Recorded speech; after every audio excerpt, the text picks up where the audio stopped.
Good evening, I'm Heather Skoll. And I'm Bart Bedsole. Thanks for making us your choice for news at 10. Tonight, the Pueblo City Hall was once again packed to the rafters as people on both sides came out to debate a controversial abortion ordinance. The proposed measure, which seeks to ban abortion procedures in Pueblo, is a response to a clinic being planned in the Bessemer neighborhood. KRDO News Channel 13's Barbara Fox is live at Pueblo City Hall, where the proposed ordinance passed its first reading on a 4-3 vote. Barbara.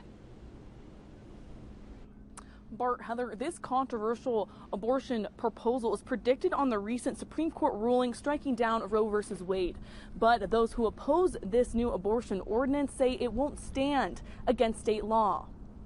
I think we need to be clear, this is two members of City Council who are being pressured by out-of-state anti-choice folks to put something through when they know that there is actually no legality to it. State Representative Diana Escar was one of the prime sponsors of the Colorado's Reproductive Health Equity Act.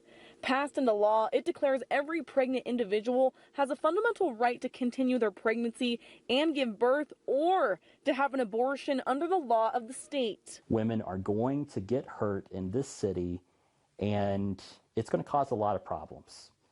And I don't think the hospital wants that, and I sure don't think any of those council members really want a place to come into this community that's actually going to be hurting women. That's Mark Lee Dickinson, the founder of the Sanctuary Cities for the Unborn initiative. He came all the way from Texas to help City Councilor Regina Maestri put her ordinance together.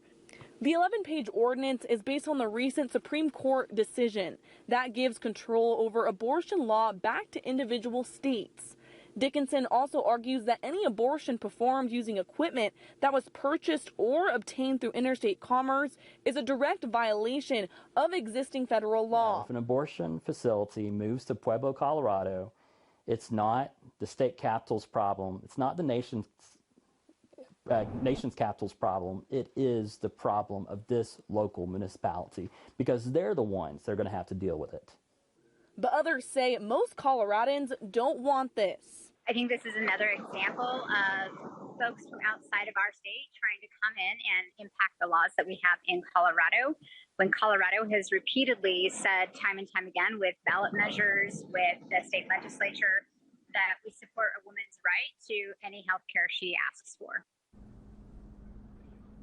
We also just got word from the Colorado Attorney General Phil Weiser. He said he'll not comment on the legality of the Pueblo ordinance, wanting to see if it even passes. But he vows to keep fighting for abortion access in the state of Colorado. The ordinance will get another reading December 12th. The City Council is still looking to see if they even want to pass this ordinance. But they said on December 12th they will have a final vote. Reporting live in Pueblo, Barbara Fox, KRDO News Channel 13.